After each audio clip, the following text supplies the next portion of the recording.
Kevin, I feel like it's been forever. I know. I feel like you and I haven't talked in like a million years. There was like a big console launch, and then another big console launch a week later, and yeah. Oh my God, I sleep is just like a thing of the past for me at this point. Because we had these two big console launches, which required us to shift all of our recording schedules around so we could get, because normally we record on Tuesday and Thursday, but if you record everything for this week and the next week on Tuesday and Thursday, and the console launches on Friday, well, on Monday you're kind of missing something important, like brand new consoles that came out. So we spent the last 2 weeks doing that, and now, just as soon as that got done, we have reached full-on holiday front-loading time, and I can tell you right now that I hate front-loading so much, Kevin. I hate it so much. It's so hard when you release a video every single day to get ahead of that schedule, to record so much that you're able to get stuff waiting there. But those are my problems, not yours. Welcome, everybody, to Rage Select. I'm kind of curious to know how you've been for the last couple weeks, Kevin, because we had console launches, we had Thanksgiving, we've had a whole bunch of stuff that's happened. What have you been up to? Yeah, I'm doing cool. I got both of the I got the PlayStation and the Xbox, and they're okay. Let's no, come on, man.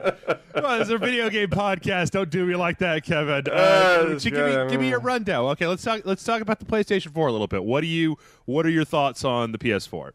Well, I mean, look, I didn't read anything about it before I got it, because that's just how I roll. And box was really small, you know, considering other previous things, and the unit itself was really light. And I was like, okay, but I knew that it had good hardware in it. And then I turned it on, and it told me that I had a 23-hour update to wait for to download, because it was launch day, and everybody and their brother was downloading it, and I wasn't on dial-up, and I was like, this is BS. So, of course, I had to do, the Facebook posts of the thing saying there's 26 hours or something by the time I got it on there. Why didn't you just download it on the PC and put it on a USB key, man? Okay, yes, and so somebody tells me to do that. So I download that. That took about 40 minutes to download. Yep. And I got it on the USB stick. I followed all the instructions. The folder that you got to create, and the other folder, and all this sort of jazz, and I put it in, and then it said it didn't recognize my USB stick. So at that point, I had to, since I had to restart it and everything, I rebooted the PlayStation 4, and then it must have connected to a faster server. So then it said basically I just had to wait like an hour, and then I got the update, and then but. What'd you get? What was your launch game? You got Killzone. Killzone. Okay. Yeah. Which it looked good, but none of this stuff really looks like it's next gen to me. I mean, there's some little bits of this and that, but it's also just kind of like I could see that game on the PlayStation 3. There's nothing going on there other than the little touchpad thing on the controller being like a huge advancement, which it isn't.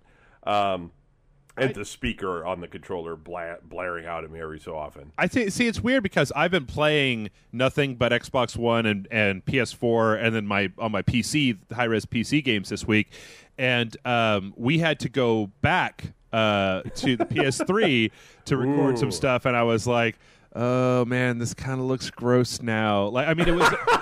It was You're dreading it. Oh, I don't want to go back to the PlayStation 3. It's just like what I was saying. What I said when we were doing it was just like when I saw Killzone, it wasn't necessarily that you were looking at any kind of quantum leap. It's just there was more particles and smoke and lighting effects, and it all just looked nicer. It's got some nice scenery, and it's a fun game. It is a fun game. But it's just that's kind of it. Like, the interface is lesser than the PlayStation 3. You know what I mean? There's not as much. There's no. What is that? Cross media bar. Or that. Yeah, but there's no. What's that thing that I never use? That PlayStation Home or nobody ever fucking uses that, Kevin. Nobody. Right. I know. And there's other services though on the PlayStation 3 that exist that don't here yet. So it feels like it felt a little rushed. It locked up on me. I downloaded that one game that robot game that you're like on space, it's multiplayer, is free. You run around on the space station or whatever the heck it is, planets or something. The one that you need the camera for, right? No, not that one. This was the other one that was like, Gun something. What is it? I don't know. You're just Resogun? Is it? No, not Resogun. It's like it's a free game that's on there. That's like it's multiplayer. You go in and then you're running around and it's third person shooter type of thing. Warframe. Warframe. Yes. Yeah. That took a long time. You know, we should never be on like $10,000 pyramid or whatever because we're really bad at it. This is the thing. This is the thing. Oh, that. I don't know. Say all the things. Yeah, I don't know. See, it's weird. Like, I kind of like the UI on the PlayStation. It's like I kind of like it, but I kind of don't like it at the same time because I liked having that very kind of like. I mean, the UI on the play. Jason and I have talked about this before, but for my money, it's like it felt like this is UI for stupid people. Like before, you had the cross media bar, which some people don't like. I really did like because it was like movies, video games, network. Here, it's Sony just when they were making this, they just assumed that you're too fucking stupid to know how to hit the left arrow to go over to movies to find your movies. That you're going to be like, oh, I see our games here. I don't know where any of my movies are. Because now it's all just this one bar that's all lined up with all your shit in it. And I wish there was a little bit more customization with that stuff. I agree, and then it was just like it froze on me. It froze on me in that game, and then it froze one time in the middle of Killzone, and I had to just hold the power button down, type of thing, to get it to like reboot. Yeah, and it's not like I'm not an idiot. I'm not like I think I'm going to put this big heavy blanket on top of the PlayStation 4 and see what happens. I mean, I know about all the air cooling and all that sort of stuff, but it was just, the patch and the updates and stuff was spotty. But I will say, I really like the Vita integration. I can sit and play Killzone on that, and it's like perfect. Really? I haven't really messed with it myself yet. I mean, I think the problem that I found was that when I went to go, so when I got the PlayStation 4, I decided I was going to make a change, right? Sure. Is that up until very recently, I've been using my personal PlayStation Network account to buy all this stuff. And so when we did a multiplayer event a little while back with GTA 5, I was like, all right, you know what? I'm going to create gamertag Rage Select on the PlayStation Network and the Xbox, and that's going to be the tag that I use so that people can join in with us. And, it's just consistent that way so that I don't have to worry about personal friends who don't want to be bothered with people from the website adding to them, blah, blah, blah, blah, blah. So, on the Vita, so here I have Rage Select on the PlayStation 4, and I've got a bunch of stuff hooked up to that. And then I go to my Vita, and I got my Vita a long time ago, and it has my personal PlayStation Network account on there. It turns out the only real way to change that shit on a Vita is you got to reset the Vita and then like log in for the first time. You don't just log out of your account and then log in with a different account. Apparently that's not really a thing on the Vita. Or if it is, somebody please God tell me how, because everything I saw online was like, well, yeah, you need to reset it and do all the updates again and download all your games a second time. Make sure to back up all your saves to the cloud. I'm like, I gotta reinstall this entire fucking thing just to change my login ID? Like, Jesus, Sony, come on. I thought you were better than this, Sony. Yeah. But you're saying that it works really well? It works. It's, for me personally, it's like, because you might have like some Civil War router or something, so maybe you try it, it'll be all crappy. I have no idea. I'm just saying, for my own personal experience of it, it's spot on. Mm-hmm. Like, I sat in front of the TV with it while it was doing it, and I mean, the delay is like, it's so fractional that it's hard. You don't even notice it. Well, shit. The only downfall, though, of course, is that they map the the L2 trigger buttons and the thumbstick press, button presses. Right. What is it? Whatever. L3, R3. To the touchpad on the back. Yeah. And it works, but you kind of got to get your finger in the right place. God, I think the Vita's a really cool little device. I mean, I've used it for a few things. I like the screen, I like the size and the weight of it. Like, I feel like it's I even like the thumbsticks. I don't like thumbsticks on the handheld because I always make them too small. Not my favorite. But the one fucking thing when they announced that, and I was just like, God damn it, Sony, will you not just make parity between the controller that we use for every game, and it's like, and they're so close. They, this time outside of the the PSP, they got the second analog stick on there and everything. And it's just like, can you just put those other two buttons on there? I mean, because what happens for me is that, like, I mean, I guess it kind of depends on how you're used to holding it. But I feel like if you hold the Vita in a way that your fingers don't touch the back of it, that you're like, it's like, you got to make these claws with your hands. It just feels really weird. Like I want to have most of my hand touching the back of it to steady the weight of it. And then they're just say like, well, no, you can't do that. You need to keep your hands off the back of it. Like they need to take like something from what is that NVIDIA thing with the controller and the screen flip up and all that. The Shield. The Shield.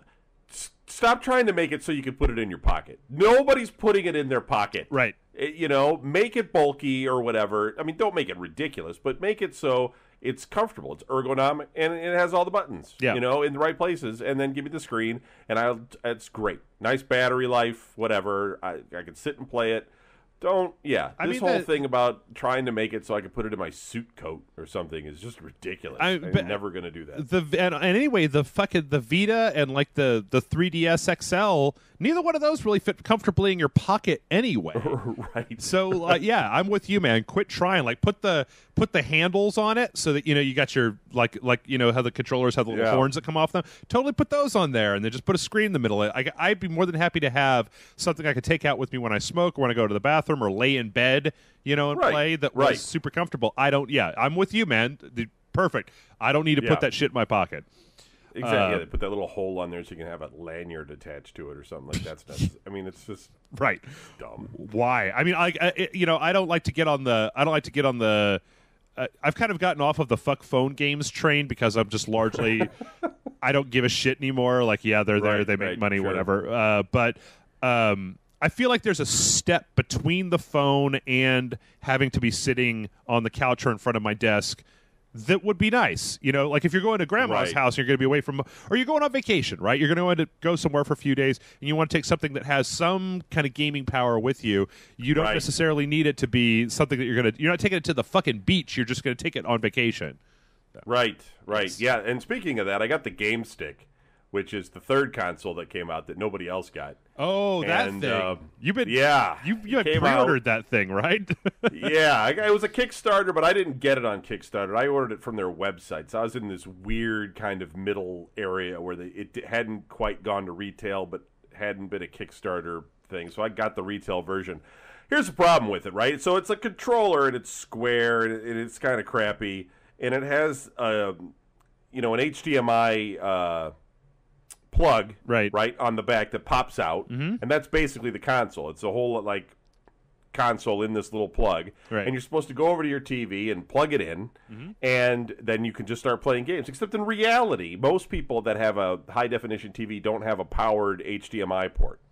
So now you've got to connect this USB power cord to it and then plug that in. And then the other problem is that they made it so it's kind of bulky, so that if you've got basically anything else connected to your TV and your HDMI port next to it, you've got to then connect an extender cable to this thing in order to connect it to the TV. So it's hanging off there with this extra wire, and then you've got the one plug going into it that's either plugged into your TV or plugged in. And at this point, they've already ruined the whole experience. I mean, it's just like, fuck it. I should just have the Ouya and just plug that in, and because it's the same thing. This is not easy now.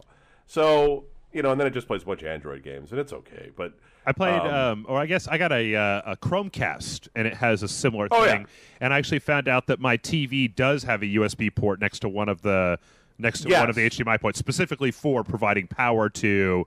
Yes, mine does too. But there's actually HDMI ports that provide power. Really? I don't know. Yes, and that's the thing that they're expecting you to have, basically. So I still, it just seems like an awful lot of trouble to go through to play Android games with. Yes. This is maybe the major thing about Android games is so far there aren't any Android games that I can't play on my phone that I really want to move to the television.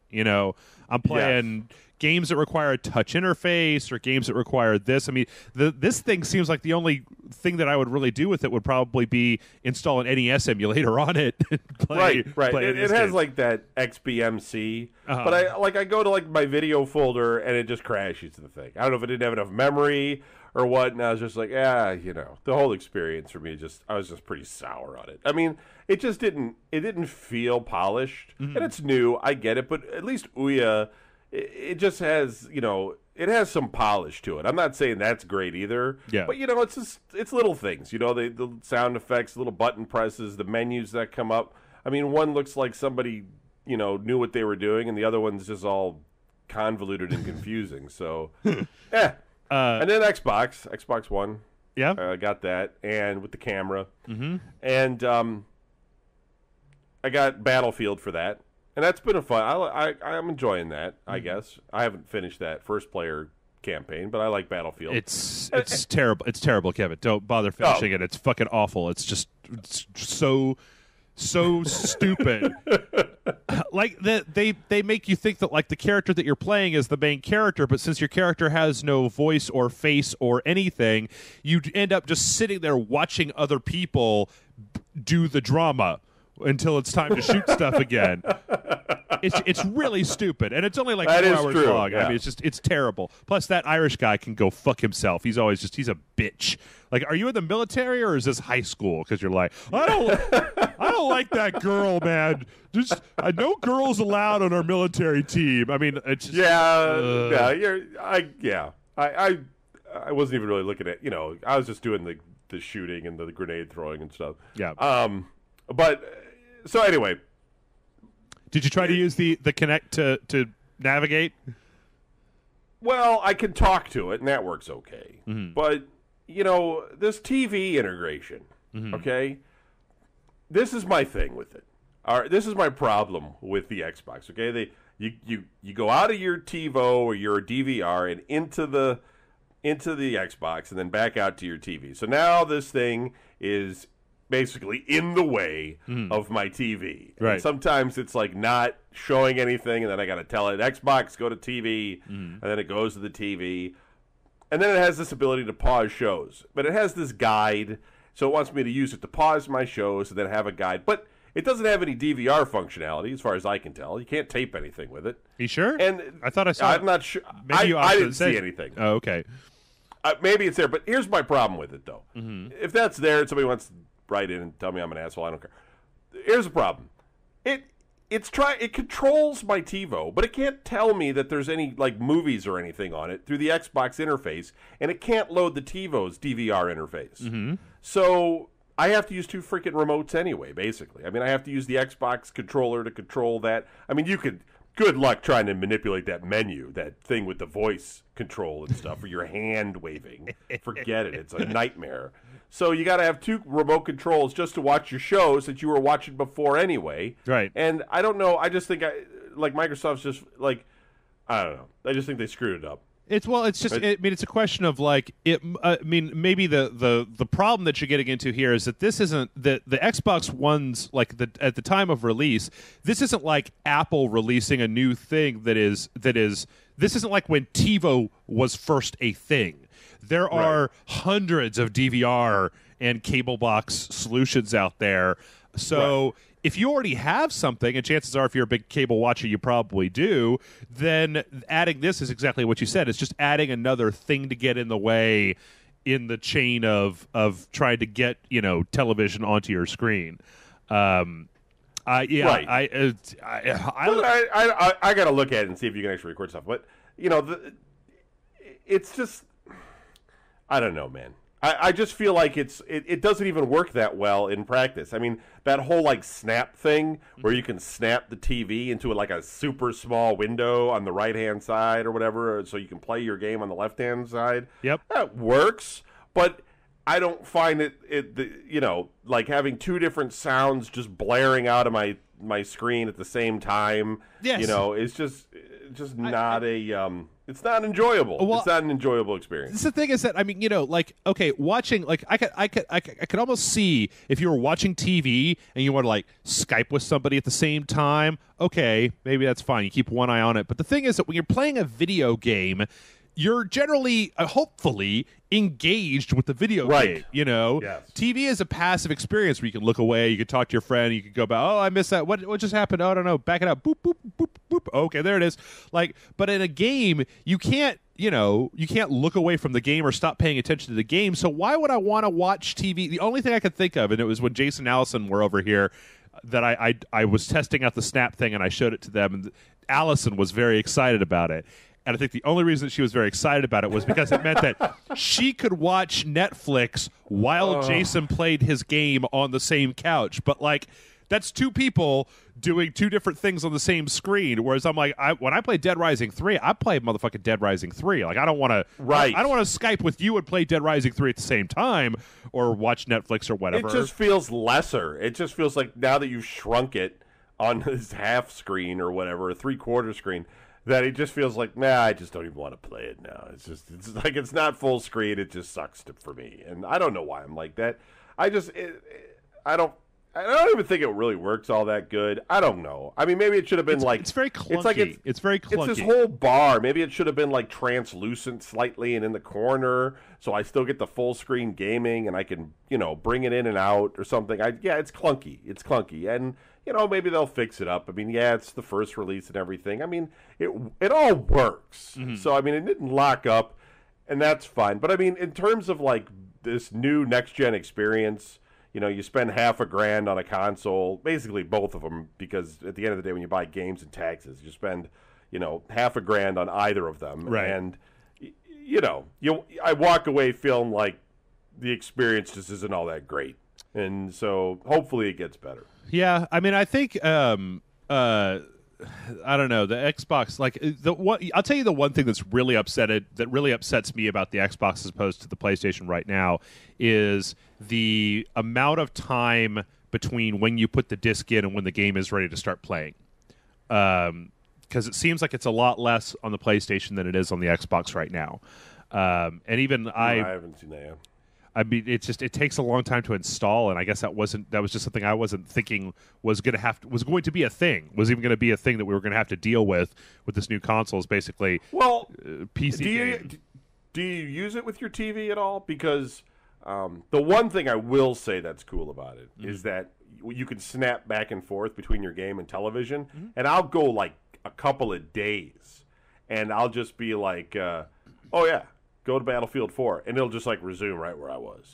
As long as EA didn't like shit the bed on the connection. See, I mean, once again, at this particular point in time, what I'm running into as far as this type of functionality goes is that my console is set up next to my computer.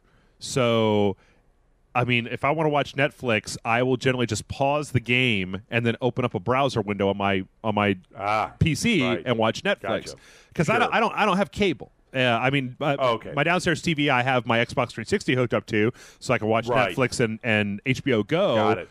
Yeah. So, and then, I have an Xbox, I got a Chromecast, I got a PlayStation 3, 4, Xbox One, I got the laptop and the desktop and my iPhone. I mean, I got so many places to watch Netflix that I don't want to even have to quit out of my game to watch Netflix. I just want to go boop, and then and I think that's the thing. It's that you're never really quitting out of your game with the Xbox. It's just holding it in suspended animation. Mm-hmm. So when you go and do something else, it's still there, and you can hop right back into it, which to me is kind of cool. I'm not saying it's worth spending $500 for, but that's at least a cool feature. No, the camera. Though it's kind of big and bulky, man. I don't know. Oh, the Kinect, yeah, it's taking up a lot of room underneath my TV in the sense that I got this camera staring at me all the time. I had to unplug it because. Did you really? Well, I had to unplug it because, and not because because I'm afraid of. I don't. If the people over at Microsoft want to look at me walking around in my underwear. That's their serious problem, not mine. Nobody's lining up to look at me in my underwear. But like the thing is that when Jason and I play, we do the JoJo episodes, right? We're loud ass motherfuckers. And we were there's actually a video out there. We were playing Rise, and we got to the end of we were playing the second part of Rise, and we were playing it, and I was talking into my mic, and the Kinect was turned on, and I was like, yeah, this is pretty good. I don't think it's as good as Dead Rising 3 or anything. And the Xbox was like, boop, shut down Rise, start Dead Rising 3. Like, it just exited my game and started launching Dead Rising 3 back to where I was. And I was just like, whoa, whoa, whoa, whoa. So I had to do that because, we're doing our Let's Play videos, and we say Xbox, and suddenly the thing is paying attention and it's trying to do something, and we have to say, no, Xbox, stop Xbox. So yeah, I just unplugged it. And then when I do want it to work, it doesn't seem to work. Like the Dead Rising 3 menus, I was kept saying, Xbox pause or whatever. At the end of the day, Jason is the one who just made the best argument of all about voice and even the camera stuff. Is that going back to your home screen, saying Xbox Home is like 8 times as long as just pressing the B button with my thumb. And then it's done, and then we're there. And then it heard, I don't have to worry about whether it heard me or whether it understood me or whether, any of that stuff happened. So right. I mean, it sounds like in general that you're kind of having the same. I mean, it's basically early adopter syndrome, right? Where there's not. I mean, I actually feel that these launches are way better than say like the Wii U launch was.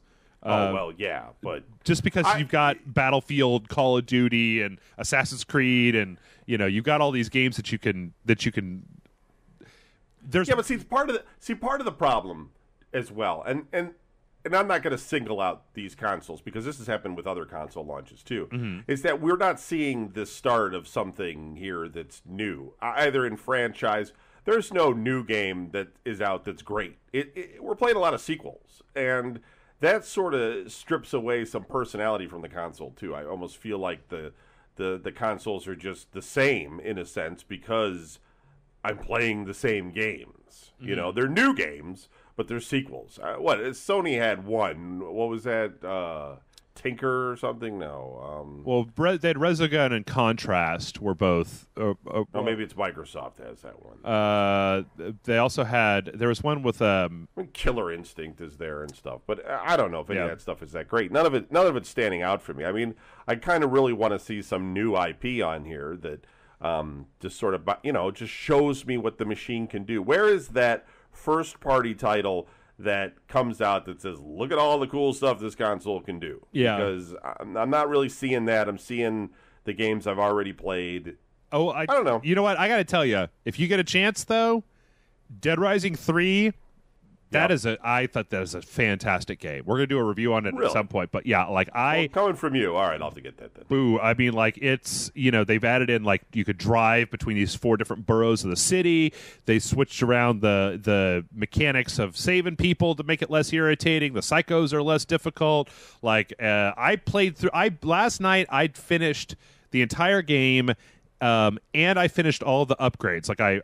I maxed out the upgrade tree, and then I started over again because I was having so much fun, just killing zombies and having fun. Which me, I'm not even a big fan of zombies, so I had a really good time with that game. I'm really glad that I played it. I didn't even want to go. I don't want to play Rise because I want to keep playing this. So since we've talked about all that, and before you go with your agenda, let me just ask. Sure. What about the Wii U? What's up with that now? Is it done? No, you know what? I think the Wii U is. I think the Wii U is going to be fine. To be honest, I mean, I don't know. Apparently, the sales for it are not great, right? I mean, I don't know. I haven't looked at that. Do you have any of the financials for how is the Wii U? I haven't heard. I haven't heard anything good. But here's what I could say about the Wii U. Everybody that I talked to. They're like, I'm really excited for that new Super Mario 3D World. I have heard about that. That is true. I mean, I haven't heard anybody yet. Even people like Jason and I are like, you know what? I really want to play that game. It looks really fun. The more I see of it, I mean, when I first saw it, I kind of just wrote it off as you just make another Mario game, whatever, Nintendo.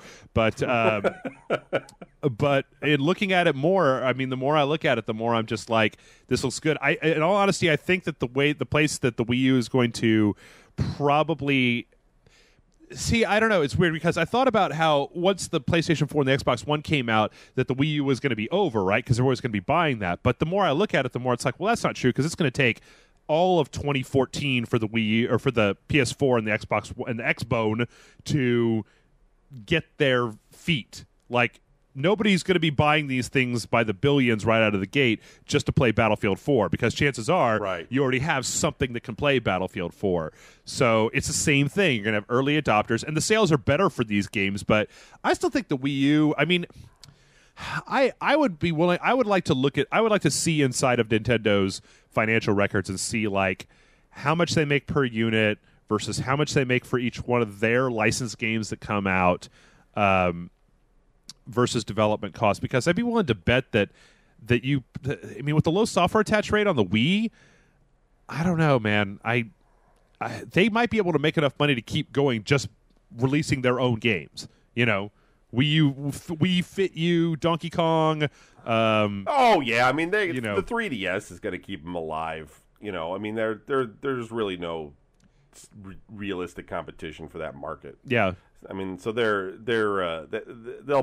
not in any danger, but I don't necessarily know if this thing's gonna.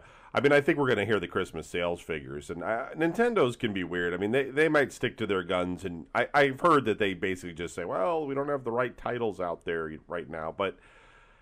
You know, they did that with GameCube, and that was a mistake, I think. Mm-hmm. They released... It's really GameCube 2, in my mind, because they basically released another system that was just kind of not as powerful as the other guys' stuff, and, you know, tried to focus it on the titles. And, you know, at the end of the day, people want some power. They don't just want the game. If we all were just happy with games, we'd all be playing Monopoly. You know? It's just... Nintendo's really got to add some push, and I don't know. I've got a different opinion about it. I just think that the system is probably not going to make a 5-year run. Yeah, we'll I don't know. I mean, it's. I was actually listening to another podcast where they had said they were talking about like what's the future going to be like, and somebody said, "Will Nintendo keep making consoles?" Or will, within this next generation, that's maybe a good question for the two of us. In this next generation, do you think that Nintendo will either shift all of their business over to handhelds, so basically just 3DSs forever, and just dump the main console stuff because it's not worth it to them anymore? Or will they start, you know, if they do that, if they do dump their main console, will they start putting out stuff like Super Mario Brothers? I mean, could we be looking at a year and a half from now when the new Super Mario Brothers game is out on the PS4? Well, no, I don't think so, because Nintendo's strategy has been to sell the hardware, and so they keep making custom hardware.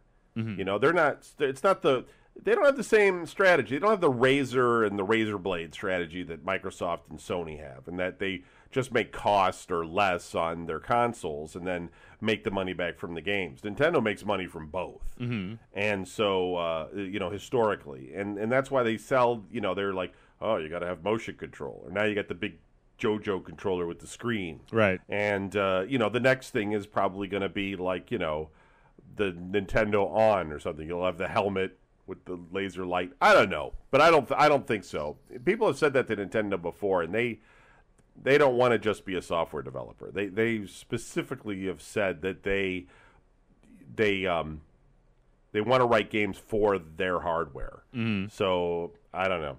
Maybe they're pulling a new Coke on us, Kevin. Maybe they put out the Wii U and it confused everybody and it didn't sell really well, and then 2 years later, it's the Wii 2. Oh! And then all those grandmas and everybody who bought the Wii 1, they go out and they buy the Wii 2 because they want to play Wii Sports, the new Wii Sports or whatever. Well, they got a lot of that with this one, probably. The one thing that I think any of these game companies ought to do, if anybody is really serious about trying to win this thing, is they need to go to get the Oculus Rift and get it. Like, not just on their system, but games written for their system. Mm-hmm. Nintendo, Microsoft, Sony, somebody, now that Carmack has basically just said, I don't want to do stuff for it anymore. I want to just make, Oculus Rift. I mean, forget it. Somebody should just partner up with them now, slap Mario on the freaking thing and make huge banks. Because that thing is going to be, that's going to be the thing. I could almost make an argument to say that of the three developers of Nintendo and Sony and Microsoft, that Nintendo actually probably has the most chance of I could see a VR headset on a Nintendo machine almost more than I could see it on either of the other two, because Nintendo's been, with the Wii and the DS and the 3DS, they have found like they've seen the power of when you get a thing that can capture the mindset of people that is, new and it's different and it's interesting and it's something nobody else is doing, and suddenly you got all these people that are buying it. Like if they could figure out a way to essentially rip off an Oculus Rift, bring the cost on it down, and sell it with the system, and then then you'd have like Mario, where you could be inside of the Mushroom Kingdom looking around and stuff like that, and it would be huge. It would be, and they're also the king. I mean, they really are the kings of the mini game. Mm-hmm. Like they're the guys that make the mini games. They can make 1 million of them and make them fun, and they can make with the headset, the VR, whatever. They could totally make it work. I mean. That's what they should do, but it's Nintendo, and instead they're probably going to come out with a rowboat paddle or something and tell us how that's the greatest thing ever. And, who knows? But whoever gets in bed with that company, they're going to win. It's going to be like the internet. You've won the internet. That's the latest me thing going around. Yeah. No, it's been around for a long time, Kevin. All right. The latest one going around today for me. I agree. But it's pretty much a matter of public record how much you and I want the Oculus Rift to get out there and start doing. Yeah, I don't want to go on a tangent about it, right? I mean, Carmack is recent news that he just went over there. Yeah, which is good, because if anybody can make that shit work, it's that guy. Yeah, he's so fucking smart. So I guess the only other thing, I've got a couple of other things here. I guess did you do anything with the Steam sale, the autumn sale they had? Not really. Yeah. Because I haven't even really played. I mean, I've got so many Steam games from sales of years past. Yep. I just don't get to them. So I bought a few things. I can't even tell you right off the top of my head, but I keep nothing. I keep buying stuff and then installing it, and then I end up playing it when I shouldn't. Like I played Dishonored for about 3 hours the other day because I had it on the PC, and Legend of Grimrock, I guess that dungeon crawler game from back in I think it was 2011 actually when that came out, or it might have been 2012. I don't know. I it's funny for me because this time I actually did find. Oh yeah, it was April 11th, 2012. I actually managed to find some stuff on the Steam sale that I actually wanted to buy. Most of the big stuff, it's like I already own in one form or another, but having the new PC means that there's actually a lot of stuff out there. Like I didn't get it, but towards I think it was on the last day of the sale, Tomb Raider was like $10, the new one that came out this year. Yeah, I saw that, right, yeah. And I was like, at the end of the day, I just like, no, I don't really want to play that game again. But, Saints Row 4, it looks so good on an updated PC. Like, and it kind of looks so bad on a console, to be honest. So, yeah, I don't know. I've ended up playing a lot of weird stuff. We've been kind of going through this list trying to figure out the stuff that we've played, the stuff we haven't played this year that we want to go back and look at. So, all right, well, we're going to take a break here in just a second. But before we do, I have you know what? I'm going to dump this one. I have one item of business that I need to talk to our fans about. I may come back to the other one when we're doing the emails. But also, by the way, I guess we'll make this two things anyway. Number one, I've been... we've been talking about the new console so much that we haven't really had much. We haven't been concentrating at all on news, and I kind of wanted to throw it to the fans and say, like, do you guys like this better with no news, or do you want us to go back to the news thing? Like, I always kind of wanted to do news, but it gets difficult because you're doing news that's been out for a few weeks already. So I don't know. You guys chime in below. Second, Kevin, I don't know if this is something I don't know if you've ever experienced this before, but last week, or maybe 2 weeks ago, we put one of our articles on Reddit, right? Okay. And there was this guy who came in, somebody who was on Reddit who was not familiar with us, who came in and was very critical of the video. He didn't like it. And then our fans came in, and a few of them came in and kind of started hammering on this guy a little bit. about like, well, if you don't like it, you just blah blah blah, get out of here or whatever. And so what I wanted to say is that this actually happens from time to time. People come onto our YouTube channel and they'll be mean to us, or people log into the website as a guest and Discus, they'll be mean to us and blah blah blah. And every so often, the people who are the big fans of Rage Select, they will come in and they will kind of jump on these people and try to kind of beat them up a little bit. And I appreciate that. I like the fact that these people want to kind of go to bat for us, like I really do. But folks, I'd rather that you not attack other people, because it sometimes people don't like what we do, and that's fine. Sometimes people on the internet, they want a different style Let's Play. They want to hear you talk more about the game or whatever, and that's not really our shtick, but I can't fault other people for wanting stuff. So what I want to ask you, the fans of Rage Select, to do is, if somebody's being mean to us on a YouTube channel or Discus or Reddit or Twitter or wherever, it doesn't matter, and you feel the need to attack somebody, don't attack them. Just write something really nice instead. Don't reply to them. Just add your comment to the forum and just say something that you really liked about what you just saw.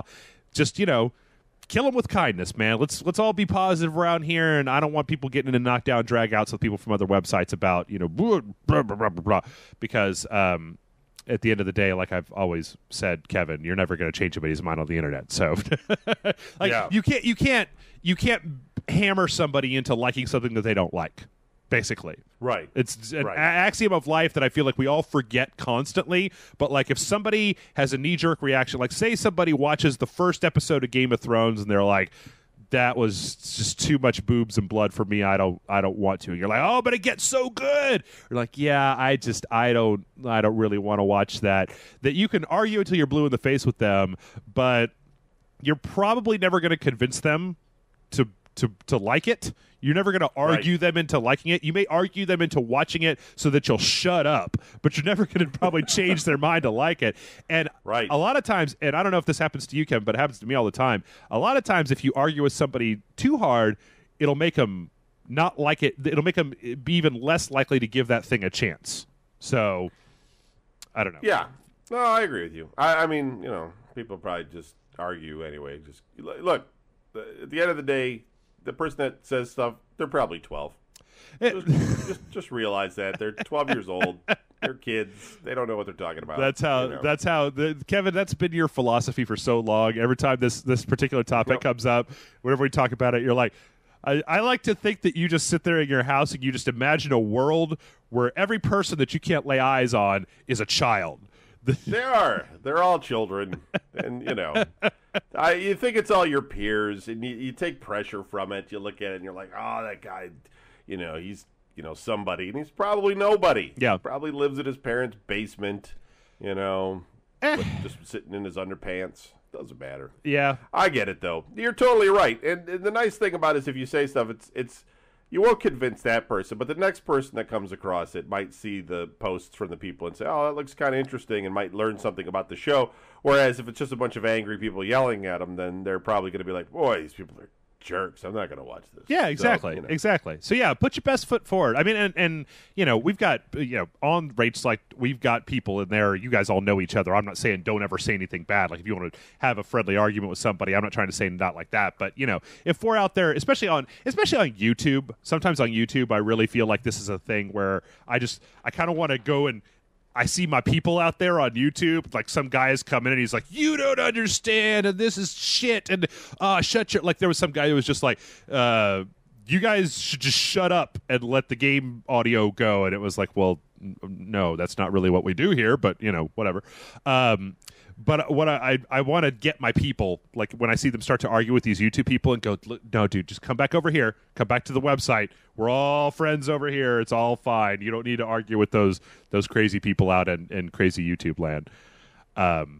So yeah, please, guys, if we go out there on YouTube or Reddit or whatever, and people are mean to us, let them. We're fine. I got if I ever need anybody to be to go on the offensive for me, I've got Jason and Allison Murphy, two of the most quick-witted, harsh motherfuckers on the planet. I will be like, Allison, will you come tell this person to die in a fire? And she'll do it in a way that they'll end up crying by the time they get to the bottom of the comment. So, all right. Well, with that happy note, we're going to take a real quick break, and then we're going to come back and we're going to do some emails. So stay tuned, folks. We'll be right back.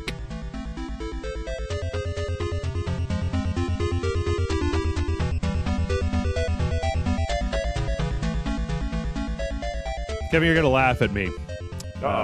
It's so cold. It's so cold here.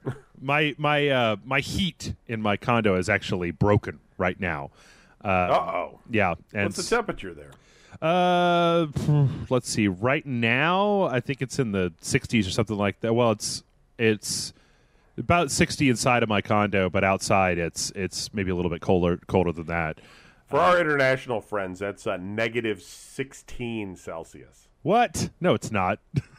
Darn it! Oh no, it's 30. It's 36 degrees Fahrenheit outside. Oh, jeez. So I've got this one little space heater that I've got, and I've got the guy coming out tomorrow to fix my heat. But like I don't know if you guys 36 or 60. You're confusing me. 30, what's the temperature there? 36. Okay, that's cold. Like 60, I just thought that was like an Austin thing because I was like, shit, that's good out here. But no. yeah, that's cold, man. Yeah, you guys get that cold? I didn't think you got that cold. Oh yeah, we're getting below freezing over the weekend. In fact, tomorrow we're supposed to record some stuff, and I don't know if we might have to push it out if there's freezing rain. I'm not going to have Jason try to drive all the way to my place in freezing rain just to record some stuff that we could do on, Sunday or something like that. But if it makes you feel any better, if you look at a national map, you're sending all of that to me. Oh, really? So, yes, it's coming straight up here. We're getting rocked with it. And plus, we get the nice, friendly cold air from Canada mixing in. So, we got snow. It's wonderful. Yeah. Loving it. The problem that I have is that when you don't have any heat in the place where you live, all it makes me want to do is sleep. Because I could put this little space heater in my bedroom, I get underneath a bunch of covers, put on some nice flannel pajamas, and then just sleep it out. Just get the video games rocking, man. That graphics card's got to be pushing out some BTUs, right?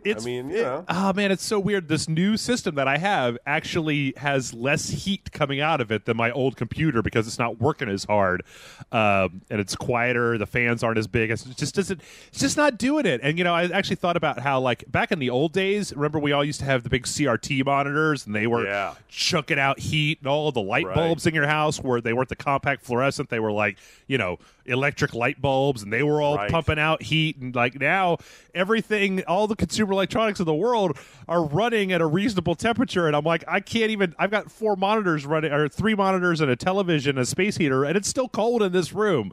Like, what? Turn the oven on. Put the oven on. Just open it up, and then fill up some pans or dishes in the sink with hot water. It works like a radiator. Okay. So yeah, that's heat it up. I don't know. The oven at 250. Just try not to die. They just open the oven. I don't even use the oven. I don't trust that. Oh. Well, I don't even use a stove really outside of heating up cans of soup. I don't cook at all. It's there terrible. you go. It's just the heat. It just turns heat. Just heats, blows heat out. The temperature gauge is much higher than your thermostat. I'm more worried about my pipes than anything else. About my pipes freezing. You don't want to bust the pipe. That would suck. Anyway, enough of this homeowner nonsense. Let's get back to the video game questions. Our first question comes in from Marin or Marine or something like that. And he says, or she, I think it's a he, says... Hi, guys. I have a question, if you don't mind. Here goes. Since you guys have been playing with the Xbox One and PS4 about a week each, what are your preliminary thoughts on the controllers so far? Like them? Hate them? Keep on raging? Marin. I don't know. What do you think, Kevin? I've got. I gave my PS4 over to Jason, so I've only got the Xbox One controller sitting here. It seems very similar. I mean, there's no big change here that really seems to be making a huge difference. Speaker on the controller is always good. Yeah. And the touchpad is completely unnecessary. Yeah. On PlayStation. I was surprised when you're doing the PlayStation, right? When you start up the console, right, and they have a whole all right, put in your password and your username and stuff, and I'm like, why can't I use that thing like a pointer instead of moving around with the sticks? I was really confused about why I couldn't do that. In fact, if they would have just taken away the touchpad and given me one of those little snap-in keyboards, That would have been better. Give me the little keyboard. I could type in stuff, and I could use that for extra buttons if I needed to bring up something in a game. Yeah, I don't like that touchpad. I think but maybe there's going to be something for it, but I don't get it. I think the strangest thing that I've seen on both consoles as far as the new controllers go is that both consoles somehow inexplicably have decided that start and select were like, it's old school, man. This is the 1980s and shit. Because now, like, confusing. Yeah, the Xbox One has like two buttons that don't have names. One of them is like menu, and the other one is like multi-screen or something. And welcome to international controller logos. So it doesn't make any sense at all. And one looks like it's some sort of tile window thing. Like, yeah. Like, it makes no sense. I didn't even know which one to press, or I don't know. And this brings me to a question, though. Mm-hmm. Have you used any of these streaming things, the Xbox DVR or the streaming button on the PlayStation 4? I have not. I have no interest in using them, but curious if you have. I've looked at it. The problem, at least the thing for me, is that I don't know how it would be for regular users, but for me, I already have a considerably more sophisticated setup for streaming than what they have. You know, right. I can stream a video of myself with my awesome microphones instead of the crappy ones that come with the system. That's the biggest thing that I don't like, is that I'm like, you know, and this is, you know, trust me, guys, I know how this sounds when I say it out loud, but like, I spent $400 on my microphone setup with beautiful microphones and a nice mixing board with a compressor. It's what you do. You should. Right. Because I do this all the time. And so when you know, they're like, oh, we integrated streaming, but you have to use this fucking shitty $10, you know, right. Or in the PlayStation case, god damn, that 1997 cell phone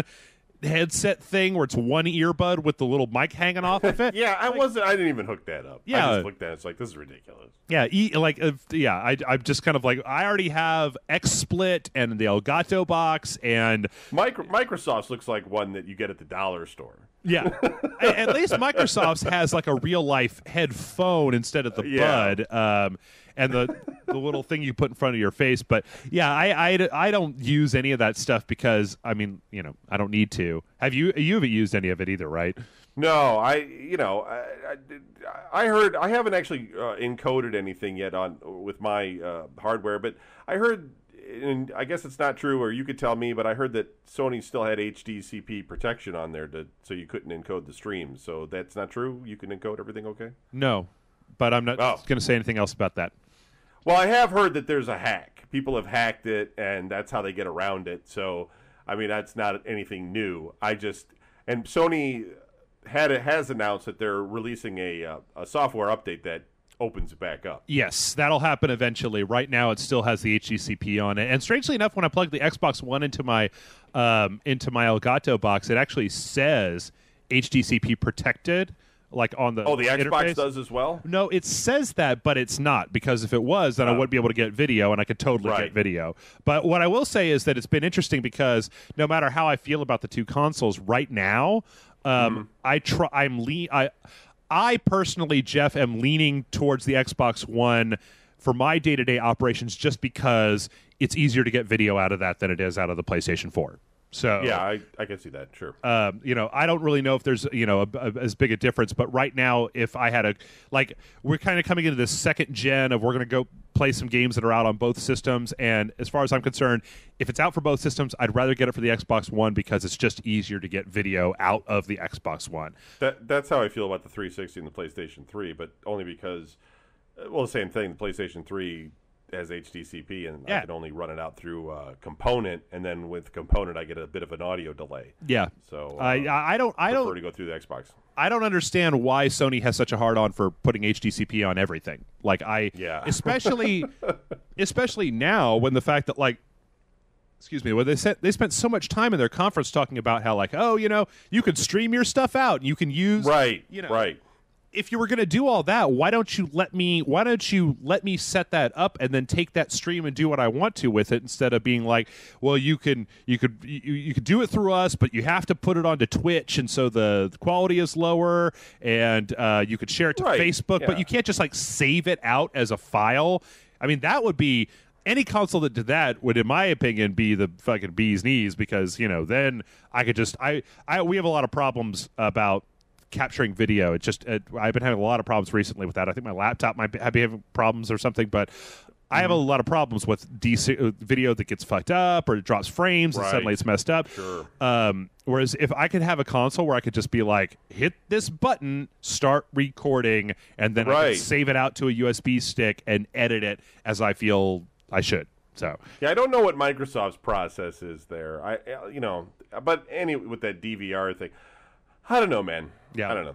You'd think that that's such a selling feature that Sony included a button to freaking do it, that it would have been integrated better. But I don't know. Well, it's just, you know what? It's like it's funny how sometimes I think about that, and then I remember that, like, Sony.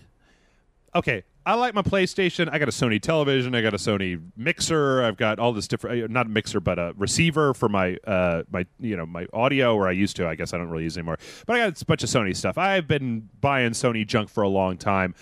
Sony is bad at software, in my opinion. They do not have a single piece of software that I've ever looked at and gone, oh, that's really elegant and easy to use. It's always too.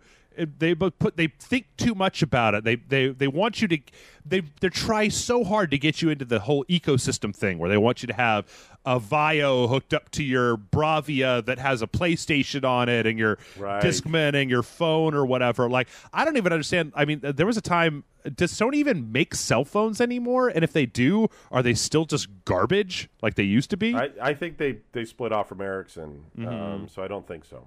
Okay, I think they had like that Xperia. Oh yeah, no, I looked it up on their website. They have like 16 different varieties of Xperia. The Xperia Z1, the Xperia Z Ultra, the Xperia M. Do you know anybody, Kevin, who has a fucking Xperia phone? No. Well, yes. Oh yeah, I know one, but I don't know if she still has it. She had the PlayStation phone. Oh, right. But even that, they made a big deal out of that. And then did anybody really have it? Not really. Not really. One person I know out of like 500. Yeah. So I don't know. I feel almost like Sony needs to, they really need to they need to make products that are geared to interface with a variety of other things better. Because it seems like if all you're ever buying is stuff from Sony, that I guess all that stuff probably works really well together. But I, outside of PlayStation, I've really gotten to a point where I don't buy any of their junk anymore. This phones and MP3. Who owns They used to be really high quality stuff. Sure, and it would be the stuff you would want to get because it didn't run on software. Yeah, Discmans and Walkmans and all that stuff was great. But I don't know. It just seems like they haven't been able to get. They don't quite understand. They need to partner up. They need to stop trying to do it all themselves. I'm not saying they need to go to Microsoft or Google or something, but they need to go to somebody that knows what they're doing and work with them to do it instead of, because Sony's just trying. They don't have to do it all, and you know what I mean. Just let somebody do the software that knows what they're doing, man. Come on, I don't get it. Yeah. But by the same token, I think that the Windows 8 thing that they've got going on in the Xbox One interface, I think that shit's garbage, personally. It's still, you look at it, and in the first week and a half of having the Xbox One, there have been several times where I've had to go to the internet and go, how do I X? Because it is really unclear how that stuff is set up. Even on the Xbox 360, it was easier. The settings panel, or you've got the panel for this, panel for that, panel for this. But the home screen, the Xbox One that has all the junk around the side, and I'm like, I'm never going to use Snap. Can I just take that Snap button off of the home screen? And I don't know. Maybe you might be able to do that, but I don't have any goddamn clue how to. It's because it's like I was talking about before we took the break about, it seems like both that all developers, because of, I don't know if it's the rise of cell phones and stuff like that, have gotten into this habit where they're like, well, we have to make our UI for the dumbest fucking person on the planet. It's got to be big red buttons that say play game and do this, that you can't have a really sophisticated UI interface because people will get lost, or I don't know, maybe it just doesn't look like the future to them or something like that. Anyway, but yeah, as far as the controllers for the two systems, I think the PlayStation 4 controllers, actually, I like that one a lot. I like it more than the PlayStation 3 controller, and the Xbox One controller is largely similar. There was somebody on the website who was really, really pissed off about apparently the Xbox One controller is slightly smaller than the 360 controller or something like that, and I was just like, I don't know. Feels exactly the same to me. The triggers are nice. Why does Microsoft still want me to use AA batteries on there? You know what? That is we talked about it. Jason and I talked about it last week with the Xbox One launch, but I feel like that is a straight up slap in the face to people. Like in this day and age, to give you that I'm opening up a $500 Xbox One and it's got a controller with 2 fucking AA batteries, and they want another $25 for the Play and Charge kit to turn that into. I mean, like.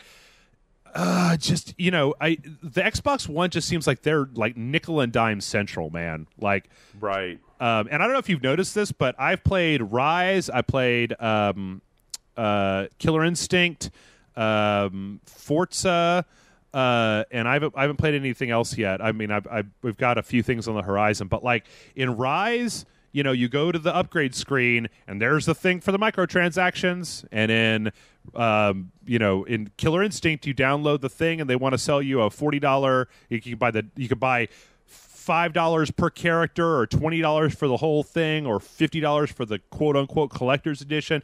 You go into Forza, and if you don't have the money to spend on a car in Forza Motorsport 5, they'll totally let you put in your own money. And there's a lot of people on the website who seemed like really upset that we were complaining about that.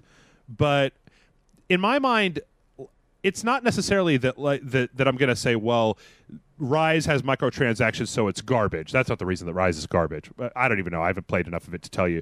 But it's so irritating, because you'll get people out there who are just like, quit complaining and just ignore it.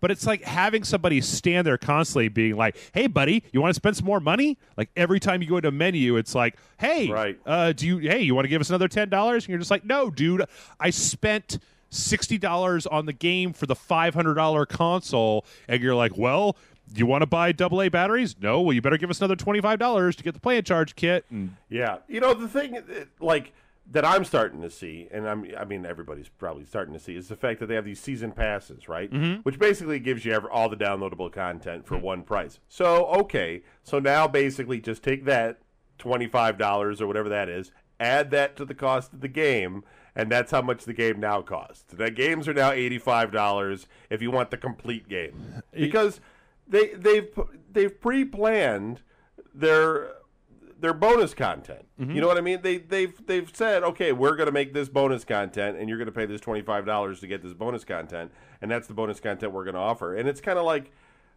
I almost feel like I should just not buy any games. Mm-hmm. Wait for like the gold edition or the game of the year or the collector, right? A year or two later, and then just get it off at the same price or much reduced. Like the Skyrim thing that has everything on it right now, I think was like $30, mm-hmm. and I should have just got that, because I think if you would have got it new with everything else, you know, you would have been into like the $100 area or something. Yeah, probably. I just feel like you're right. They're nickel and diming us to death, and I mean they're doing it. They're doing it like they're planning it. Yeah. In a way that like it irritates me, because you know that they could have included all this stuff in the game itself already, but now they're stripping things out of the game and giving you a sort of a dumbed down experience, and still charging you $60. Or I would even be willing. You know, the thing that irritates me more than anything about it is that there were a bunch of people on the website that were having this big vitriolic argument about whether this is a bad thing or blah blah blah. Because the people that seem to not, that there's a faction of people. They don't care. Well, no, there's a faction of people who are just like, will you stop complaining about this? I don't want to. It's just a way of life. It's just something that is in gaming. You just need to stop complaining. I don't want to hear you bitching about it anymore. But for me, I don't even mind if they have that stuff in there. I just wish there was a button or a menu option or something to say, I want you to hide this shit from me. I want, like, I don't want to go into a menu and see, like, all right, here's the upgrade for the double jump, and you can get it for 200 coins or $2 on the store. Like, I just want the real money transaction stuff to be gone. like from that whole thing, because every time I see it, it's just this irritating little buzz about like, hey, you do not quite have enough money to buy the car that you want in Forza. Well, we'll sell you some of these in-store credits that you can use. It's just like, man, come on. But you know what? As much as I do love to complain about some shit, Kevin, I think this shit is here to stay. It just gets well, sure, it's here. It's not going to go anywhere. But I also think that it helps to be somewhat vocal, because when they lose you as a customer, though they'll never lose you, but other people, they'll learn at least why that was the case. Because I do see a point being reached where people feel as though they're not getting the experience that they want out of these things. They don't. It's like you said, there's somebody waving this constantly in front of you. It's kind of like Candy Crush. It's like I could play Candy Crush, and I could get further in Candy Crush if I could spend money to get past these levels. But I almost feel like the levels are purposely designed, which they probably are, in order for me to not be able to persist unless I buy one of these bonus packs. Or, of course, I could just magically find the winning combination after several weeks of play. And so, at some point I just stopped playing it, because I was like, this is just a waste of time. This is just going to keep charging me more and more money to not get anywhere. Or maybe the fear is not so much that it's kind of what you were saying, is that the fear is not so much the way that it is right now, but it's the fact that it's so much more prevalent now than it was before, that if you project that out 5 years down the road and you start to see more and more and more of this, it's an incremental thing where, when the beginning of the last generation, hardly any of these games had. I mean, at the beginning of the last generation, I don't even remember that many of these games having day one patches, for God's sake. And now everything has a day one patch. You say that that it used to be that DLC was you had to go search it out. Like you would launch Fallout 3 and it wouldn't say, hey, do you want to go buy some DLC? It would just launch Fallout 3 and then you'd be like, oh shit, that expansion came out. I'm going to go buy that. And you go do it on your own. And now it's in there. And so then they started adding menu options, and now it's up in your face, and now it's everything has this. And I just worry about getting to that point down the line where where like just like you're saying, where you're buying essentially incomplete games for $60 because I think though that like there's two different types of gamer. There's a disposable gamer, which I guess I am, where I'm not going to center my life around a video game. I'm going to play it for a while, and then move on to something else. But I know people that will get one game and spend the next half a year on that one game. They'll get Mass Effect and they'll just play Mass Effect. And so for them, unlocking this stuff is great. And I get that, and I think that's great. But I don't like this, like for the disposable gamer, where you're getting a game and it feels incomplete unless you buy in and get the stuff you need in order to finish the game. And I think really that's where it's going. Yeah. Well, that was a kind of a weird tangent to go off on with that, guys. So how do we get from controllers to microtransactions? That's what happens when Jeff and I don't talk for weeks. Yeah. We just start. One last thing. The Xbox One controller.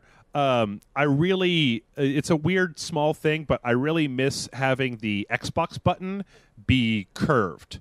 Now it's just flat, so it kind of like when you're playing a game and you go to look for it, it's not as easy to find with just the tactile response of your thumb on the controller. I mean, it used to be that. Can you use the original Xbox controllers on the Xbox One? Nope, you cannot. You should have just made that possible. Yep.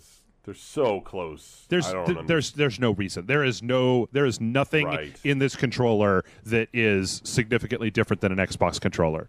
You might have to put in some kind of like back end software thing so that if they're trying to use the individual rumble motors or whatever, you can't do that anymore. But other than that, no, there is no reason why I shouldn't be able to sync an Xbox 360 controller to my Xbox One. At least on the PlayStation 4, there is the touchpad, but even that I feel is garbage. You should be able to use a PlayStation 3 controller on PlayStation 4. Right. They just want to sell more controllers. That's all. All right. Anyway, let's go on before we get mired in a whole other discussion about controllers. All right. This one is from Sandra, and this says, "Hey guys, it's the Norwegian warrior from Norway from the site, a proud patron. I love the podcast, the dojo, and basically everything you guys provide us gamers. Keep it up. Thank you, sir. But even though I love you guys, I still love watching you guys play games you don't necessarily like, and therefore I want to offer you guys a chance to play a game you probably hate, FIFA 14.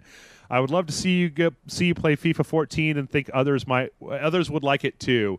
Could you guys consider this? I will crank up my Patreon coins if you guys actually do this. Ha ha ha. Anyhow, I have another question. This is the question I was thinking of. I love RPGs, games like the Walking Dead, Grim Fandango, Heavy Rain, Monkey Island, Star Wars: The Old Republic, etc., etc. I love games where you can interact with the world other than blowing shit up, and I want to play more RPGs. Can you recommend any RPGs for me? Anything?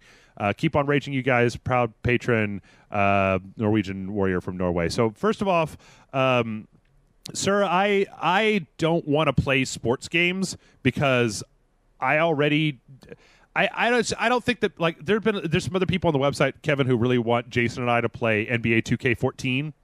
Be great. And I'm like, so funny listening to you guys do terrible at it. Yeah, right. Maybe, I don't know. Maybe like one part. Maybe at some point we'll record like one 30-minute video, but I don't think people want to see us do a full hour of. I don't even know the rules. No, not a full hour. You're right, but I could see 30 minutes of you guys not knowing what to do. That would be funny. Maybe we'll do a double feature with FIFA 14 and NBA 2K14 and just be like, we don't know how to play any of this. I don't even know the rules to soccer. Like, I don't even know what.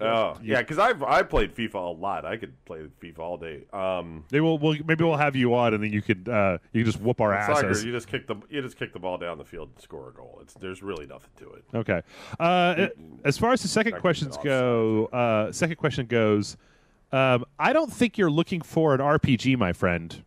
Because I don't know if you were listening to this when I was reading, Kevin, but he says, I love RPGs. Games like The Walking Dead, Grim Fandango, Heavy Rain, Monkey Island, and then Star Wars: The Old Republic. Adventure. Yeah, you want adventure games, sir, not RPGs. So what do you think? You probably play more adventure games than I do, Kevin. Anything good that's come out recently that you can maybe recommend to this gentleman? Well, I mean, if he's playing on a console, if he's playing on PC, you should play all the Blackwell series from Wajidai or Wajidai. Mm-hmm. Those are amazing, and they've regenerated the entire series in gaming. Mm-hmm. Beyond that, though, I mean, off the top of my head, I mean, The Walking Dead is pretty unique right now. I mean, that's kind of like, they have a new one though. There's like a Wolfman one. Fables. Telltale has. Yeah, Fables. Fables, yeah. And then I guess they're working on season 2 of The Walking Dead as well. So that's good news. Gemini Rue? Gemini Rue's okay. There's a couple of action sequences in that, that may turn an adventure gamer off. But, some of those, I don't know. So, it comes down to these logic puzzles, too. Sometimes you run into a puzzle and it makes sense, and then sometimes you run into stuff and it's just like, I don't know if I want to sit here for 9 moons and try to figure out what the hell I'm supposed to do. Right. That's why the Blackwell games are really great, because everything is logical. You'll figure it out yourself without having to resort to, like, reading fact pages and all that sort of stuff. But I don't know. I mean, I'm with them. I check out a lot of adventure games. I play a lot of adventure games. I'm helping to work on an adventure game. So, there's a lot of them out there, but I don't know. You could go to like adventuregamers.com and read reviews and stuff. Say if you've got an Xbox or the PC, which it sounds like Heavy Rain, Grim Fandango, you probably Grim Fandango and maybe Monkey Island. Maybe if look for Brothers: A Tale of Two Sons. That was a really fun game. That was kind of an adventure game. That. I'm sorry. What PlayStation 3 though? The zombie one with the little girl and all that, where you're running around. What was that Walking called? Dead? No. The other one where they weren't really zombies. They sort of were. The Last of Us. The Last of Us. Mm-hmm. Yeah, that might be interesting if he doesn't mind sneaking. Yeah. And what was that other game that came out? I haven't played it, but it's like one that's like almost all story or something like that came out recently. That's a big deal. Was it the same people or something? Last something? I don't know. I'm no good. See, here we go again with the $10,000 pyramid thing. What's that game? Tell me something else about it. I'll find it. Keep going. Outlast. I'll shout it out. Outlast is a good one if you like horror games. That's a kind of adventure horror type of thing. I can definitely tell you though, Brothers: Tale of Two Sons. That is a really, really, really fine game. I've never played any of them. Beyond Two Souls. Oh, Beyond Two Souls. Yeah, that's from the creators of Heavy Rain. So yeah, if you like Quantic Dream, you can also check out Indigo Prophecy. And if you feel like it, some people get real turned off about the midpoint of Indigo Prophecy. Beyond Two Souls and. If you really want to get weird, you can go with Omicron, the Nomad Soul, which nobody's really played, or nobody that I know really played it. I don't know. I mean, I would say Telltale is a good place to start. Like you can probably get all that Sam and Max games and the Monkey Island games that they put out. Yes. If you want to look into it, you can also look for anything that LucasArts made pre-Grim Fandango. If you've never played Day of the Tentacle, see if you can get a copy of Day of the Tentacle. That is a great game. So is the original Sam and Max. So is the original Monkey Island, which they've got the HD versions of on Steam. Full Throttle. Those are all extremely good games. And then if you want to go back further, I'm sure that you can find a website that's just completely devoted to adventure games out there. If you're a fan of RPGs, it sounds like he's not really a fan of RPGs as much as he's a fan of BioWare RPGs, I'd be willing to bet. Right. So you go back through BioWare's catalog, you can play, if you like... Knights of the Old Republic. Knights of the Old Republic, yep. Mass Effect 1, 2, 3. Jade Empire. Was there another one in there that I'm forgetting? You might even go. I bet you get them real cheap and you could probably run them on any PC. But if you're a fan of games like that and you could stand a little bit of combat in your games, go play Fallout if you haven't. Fallout is a great fucking masterpiece, man. The original, and I never beat Fallout 2, but I liked where it was going. I just didn't. I got a little sidetracked and I got a little waylaid. Never finished it. Yeah. So. Yeah, all right. Come back when you finished all those, and we'll give you some more suggestions. All right, this next one, next question here is from Will, and Will says, "Hey, Jeff and Kevin, I just heard about what happened on Family Guy, and it raised a question. Do we always think that main characters like Nathan Drake and Rick Grimes get a pass on death because of their popularity? Stay classy, Ragers." Will. Do you follow Family Guy at all? You know about what happened? I heard the dog died. Yeah, they killed the dog. I haven't even seen that episode of people. I stopped watching Family Guy a while back. I'll watch it on. Oh, spoiler alert. Yeah. Sorry. Yeah. I'm sorry. Do you have Facebook? The chances are somebody on your Facebook feed has already told you what happened. So I don't know. I thought this was a good question because I feel like it takes one of my favorite things in fiction is when you have a writer that is not afraid to off characters. Right. It's one of the reasons that I like the show Farscape is because they would write people on, they'd write people off all the time, and I like it because you could be reasonably assured, Kevin. I've never watched it before, but you could be reasonably assured that they're probably not going to kill off Buffy the Vampire Slayer on the show called Buffy the Vampire Slayer. And I don't know, guys, I haven't watched the show, so I don't know. Maybe they did, or maybe they brought her back, or maybe whatever. They killed off Xena on Xena, well, sort of, a little bit, really. But I, that's one of the things I like about Joss Whedon is that he's usually, okay, listen, guys, we're going to wander into a bunch of spoiler territory here. So if you guys, when we say the name of something, if you haven't seen it yet, maybe you skip forward. But when I was watching Serenity. It really surprised the shit out of me when they killed off Wash, the pilot, because it's like they had gone through this big action sequence and then just like, bam, and he's dead. And it was like, whoa, right. Which makes you wonder, like when they kill off a character like that, it makes you sit there going like, oh, holy shit, are they really going to kill off? Because then they could kill off anybody if they've got the balls to do that. But see, that's the thing. They can kill off anybody, but they can also bring them back. There's never like a good permanent death to anything in any.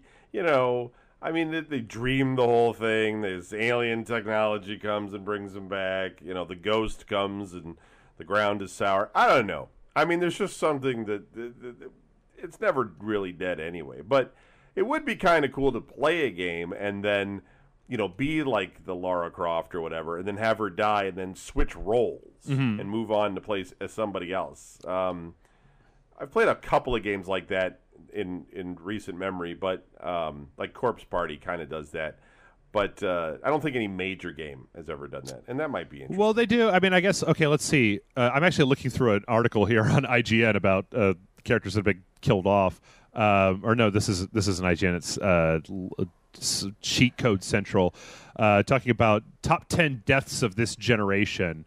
Somebody put that out there. That's great. Oh yeah, that was a good one. They killed off in Mass Effect 3 when they killed off Morton Solus. That was really effective. That was a very effective moment because that was a really well liked character that they killed off. They killed off Dom in Gears of War, right? In Gears of War 3. Yeah, but these aren't like you. I mean, these aren't the main characters. These are just side characters. I mean, they may be important, but they're never going to kill, like like you said, Nathan Drake, because it's his game, basically. Well, okay. Here's some ones that I'd forgotten about. And actually, there was one. What was I just thinking? Okay, so here we go. Let's go down the list of some of the character deaths that have happened in this generation. Like I said, I'm going to say the name of the game so that people aren't immediately spoiled. But like in Call of Duty 4. The Marine character that you play for the first or for part of the game does die, and that was very effective at killing him off because you didn't expect them to do that. This is kind of one that I it's in there, but it's not exactly uncommon. You could kind of see this one coming. In the Walking Dead video game last year, they did kill off the main character, Lee, at the end. But that was kind of... I don't know. I kind of saw that one coming. That's one I didn't see coming. John Marsden at the end of Red Dead Redemption, or Red Dead Revolver, or Red Dead Redemption. Listen to Jeff spoiling all the games, everybody. Yeah. Sorry, that's the question.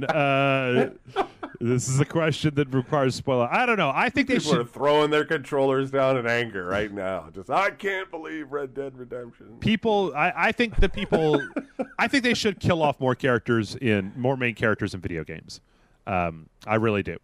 Because as long as it's permanent. I just don't want to go through the DNA cloning memory wipe right scenario for the sequel. Just, if you're going to do it. Don't just do it for effect. Just do it and, then move on. Yep. Spin it off. Do something else. Yep. I agree. Because it can be incredibly effective. All right. Next question comes in from Jason, and he says, "Hey guys, good job with the stuff and things." Oh, thank you. In the spirit of keeping things quick, has there ever been a feature or mechanic in a video game that you just forgot about or didn't use? For example, I never really used the sky rails in BioShock Infinite unless I had to transit between levels. Thanks for answering my question, and keep it classy, Jason. Which is most of the time. Yeah. What do you think? Do you think of anything immediately apparent that you didn't use in a game? See, I guess the thing is that when I play the games, I play them from I'm reviewing this standpoint. So I try to do everything to see whether stuff is effective. I mean, a lot of times I'll play a first-person shooter, and they'll give me some things that I'm probably never going to use. I'm never really going to use the flare. Mm-hmm. I'm never going to use the smoke grenade. There's like a lot of attachments to guns that go on that I may or may not use just because like I've found something that I like and I'm just going to stick with it. Mm-hmm. But, I'm sure everybody kind of does that. Like once you get a good gun, you kind of like that gun and you're going to keep using that gun. And you might try the rocket launcher out or something, but at some point you're really not going to go to like the 17th gun you found on the ground. You're just going to, stick with what you got. I'll tell you what I'll tell you what it is for me is that I come from an age when in video games barbarians roam the earth. Yep. When they gave you like the BFG 9000 or like the meteor spell or like invincibility item, you better save that shit for the motherfucking boss because Exactly. If you get to the boss and you don't have that shit, then you are SOL. And so a lot of times I'll find myself in modern games not using more powerful weapons that they give me because I'm saving them for a boss, and then there's no boss. And then it's just like, oh, okay, I guess the game is over now. We're all... I hate when you've got all this stuff, and then, like, then they have some video segment, and then you come back, and then you just got, like, a butter knife or something, and you're like, you got to find all the equipment again. Yeah. Or you finally get the vehicle. You totally get, you get in the tank, and you drive the tank, and then, of course, now you've got to go into some crevice that the tank can't fit in. Yep. So you got to go... sometimes, though, like, I'll try to jam like a warthog or something in there anyway, see if I can get it inside, drive up the stairs with it or something. Oh, but man. Rarely does that ever work. There's a vehicle that you get in Dead Rising 3 that's it's a motorcycle, but the front wheel is a steamroller. And it's got these two flamethrowers on it. It's my favorite thing to drive around the game. It's really fun to just mow down hundreds of zombies with. But I love it so much that I keep trying to drive it up the steps, but the steamroller part of the front is too big. So I'll get into this thing where you're just like, I spent 10 minutes last night getting this thing through a building, like driving it up and down steps to try to get it out of this one place. Even though I could just run 20 meters to a garage and spawn a new one, I was like, no, fuck it. I'm getting this thing through here. But yeah, right. I find myself more often than not just jealously hoarding the things that you're supposed to use to make the game fun. Like in BioShock, the original BioShock, they had it was like a gel launcher, right? That was like a kind of like a flamethrower, but you could put like electric gel or stuff in it. And that thing was a dynamo. It was so powerful. I didn't use it throughout the entire game. And then when I got to the last boss, I was like, oh, well, I wonder how this thing works in the last boss. And it kills him in like 2 seconds. Yeah. So that's more my problem. I like seeing new mechanics and stuff like that. So I usually try to engage in them.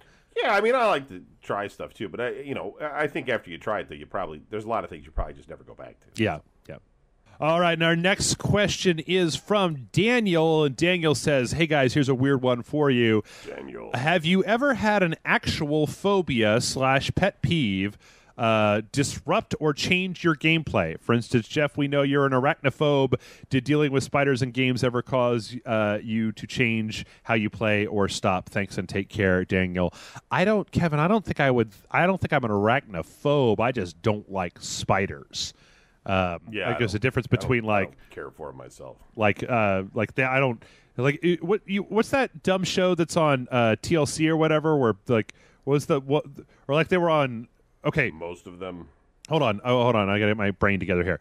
You remember that clip of that show that was like a daytime talk show, right? And it was like My Weird Phobia, and they had a woman on there who was scared of like pickles, and they showed her all the pickles, and she's just like, she's fucking she's like the devil is coming after her. She's like, I'm going out the pickle. They're showing her like footage from a pickle processing plant, and she's just like, it's my worst nightmare.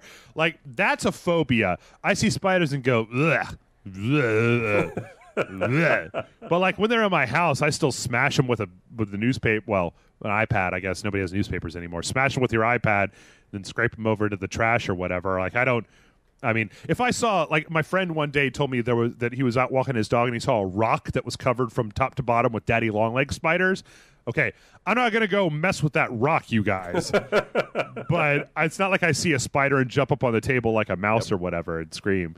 But I don't know. This question still stands. Kevin, do you have anything like actual fears or pet peeves that you've gone to lengths in gameplay to avoid? I've gotten some vertigo from some video games. I don't think that's a fear, but I mean, I've gotten kind of ill feeling from. It depends. Did it do the camera thing from Vertigo where you're coming towards the camera in the background? No, you just get sick and nauseated. That's actually some kind of thing with video games too. I've read something where they actually when they make these 3D games that they actually have to do certain tricks in order to make that so that doesn't happen. Really? Yeah. And Descent, the original Descent was a big culprit of that because that was like complete 360 degree. And man, if you played it, sometimes it can make you feel like you're just going to barf. Yep. I mean, it's just a weird mental thing that's going on. But no fears or anything. I mean, horror games sometimes scare me. I'm not one of those tough guys like nothing scares me. Right. Jump scares are just like Yeah. but I'll still play them. It's fun. Yeah, I think the only thing that would actually, like in his question, he says disrupt or change your gameplay. I think the only the only thing that I could say that probably classifies under that for me is that whenever a game has a morality system, I always choose good. I don't like doing the bad stuff that they have you do in the negative or the evil morality side. I do the same. I do it by instinct, though. Yeah. Like, I want to sort of play the evil side, but I'm certain that it's going to work against me. Like, I'm not going to get the reward or the benefit or the power that I need in order to make the game fun. So I'm always choosing the good side so I can keep the team together, so I don't have that one guy go, well, I'm going to shoot your head off right now. Game over. So it's kind of like, it's difficult. I wish it was a little bit more, black and white. Maybe like Fable or something did it that way, because then I might choose the evil side more often just to see where it goes. I don't know. I feel like there's plenty of games where they reward you. They give you tangible rewards. Well, they do. I just don't. I don't trust it. Mm-hmm. I feel like the good. Look, if you do good, it's gonna turn out okay. Mm. If you do bad, there's no guarantee that what you just chose is gonna work in your favor. That's all. Yeah. Fair enough. Yeah, for me, I just I play the only game I've ever played through all the way with on evil was KOTOR, and God, towards the end there was some shit you're doing in KOTOR. I was just like, oh come on, there's evil, and then there's just being a douche. You're just being a douche.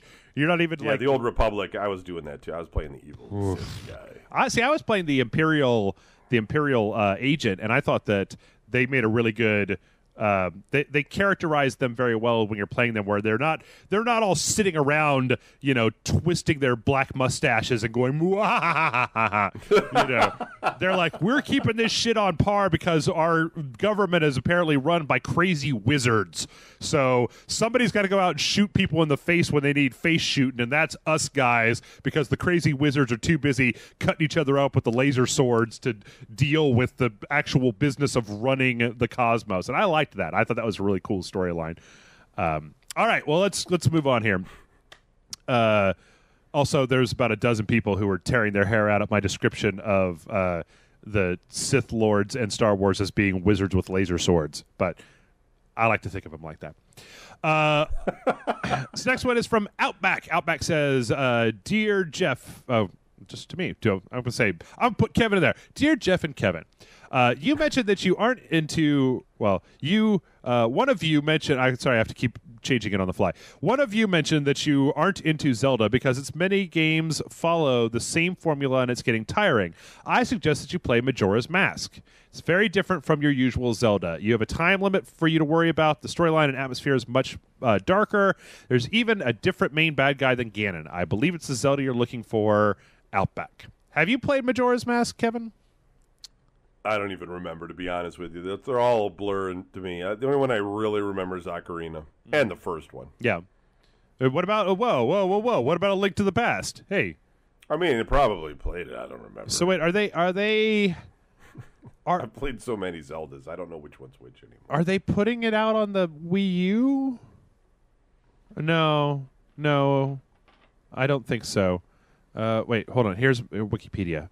I'll play it if it's out on the Wii U. To be honest with you, like Ocarina of Time, when I tried playing that on the 3DS, the major problem that I had was just the fact that like all they did was kind of like up-res it and change things a little bit. That they didn't go in and like really retool the game. Like keep it the same, but retool it from the ground up so that you don't have like these huge distances and things are a little bit more.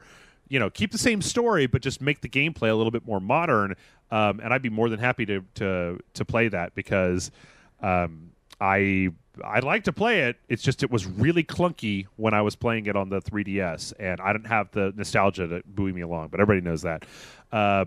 But you know what? I've heard stuff about Majora's Mask over the years that it is very different. It seems to be very contentious among Zelda fans. Some people really, really like it. Some people really, really hate it. As far as I'm concerned, Kevin, that's a sign of a really good game right there. If there are people out there that just fucking hate the shit out of this game, but there's also people who really, really like it, I think that's a good sign because it means that it's making people give a shit, that they're really passionate, that they're that passionate to say, I really hate it or I really love it. So. But let's the collector's edition on the GameCube had it. Remake. I probably have it or something somewhere. Oh, after the Ocarina of Time remake, the director suggested that a remake was not an impossibility, depending on interest and demand.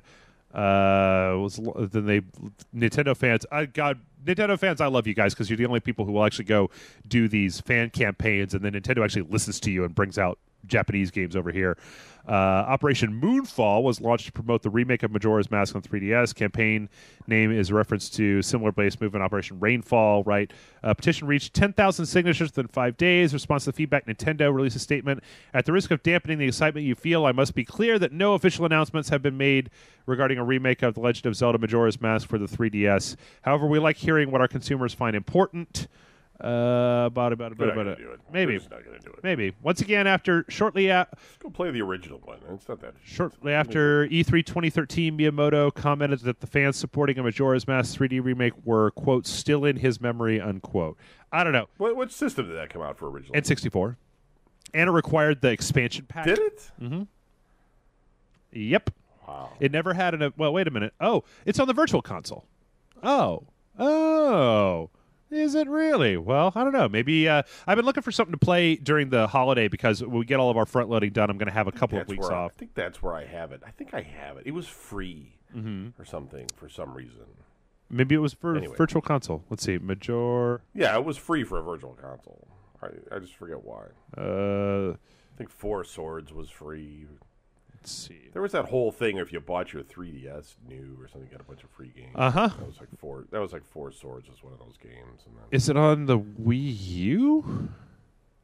Virtual Console, yeah. Is it? But is it on the because there's like specifically Wii U Virtual. I mean the Wii. I don't think it's on the Wii U. Yeah.